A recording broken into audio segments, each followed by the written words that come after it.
He sold his soul for silence. Produced by Enchanting Talez Studio. Some people sell their souls for power. Some sell them for immortality. He sold his for something far smaller and far more dangerous. The voices never stopped until he paid the price. Silence was not a luxury to him. It was a dream he no longer believed in. Every night ended the same way, with voices clawing their way into his mind. They whispered when he slept. They shouted when he woke. Names he remembered. Names he had tried to forget. The living called him cursed. The priests called him broken. But the dead knew his name, and they never let him rest. He had once been a healer, a savior, they said, until the day he failed, until the day the screams began. Guilt has a voice of its own, but this was different. This was a chorus, and it demanded to be heard. He tried prayers, he tried wine, he tried distance and denial. Nothing could drown them out. Sleep became a battleground. Waking became a punishment. And silence became a currency. One he would have paid anything for.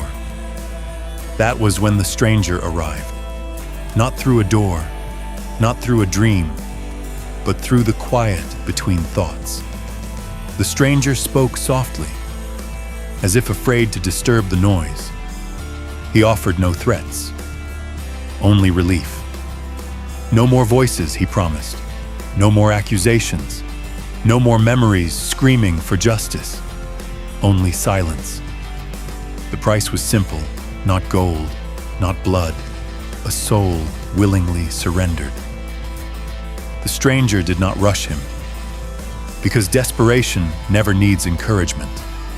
It only needs opportunity. And silence was within reach. He signed, not with hope, but with exhaustion. And the world changed instantly. The voices stopped, all at once, like a blade cutting through sound. The quiet was overwhelming. For the first time in years, he slept. No dreams, no screams, just darkness without teeth. Days passed without pain, weeks without whispers. The world felt lighter, but also thinner. He smiled when expected. He spoke when required, but nothing reached him anymore. Not joy, not sorrow. Silence, he learned, was not peace. It was removal. A hollowing out, a life muted at the source. When tragedy struck nearby, he felt nothing. No pull, no guilt. That terrified him more than the voices ever had, because pain meant connection.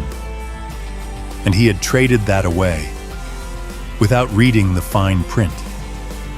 The stranger returned one final time. No smile, no softness, only confirmation. The voices were gone, he said, because the dead no longer recognized him. Souls called to souls, and his was already claimed. In the deepest silence imaginable, he tried to scream, but nothing answered, not even himself. He understood too late. Silence was not the reward, it was the proof that he no longer belonged among the living. People stopped noticing him, then stopped remembering him, then stopped seeing him at all. The silence spread outward. He wandered without purpose, without pain, without voice, a soul already spent. The quiet became unbearable, because silence has weight, and it presses hardest when nothing pushes back. Regret tried to form, but even regret needs sound, and he had none left, only absence. This is how souls vanish, not in fire, not in torment, but in quiet surrender. Some bargains echo forever, some end with screams. His ended differently, with nothing at all. So listen closely, to pain, to guilt, to the noise of being alive. Because silence is not peace, it is the price of erasure, and some souls are never meant to be quiet. Would you choose silence if it erased who you are?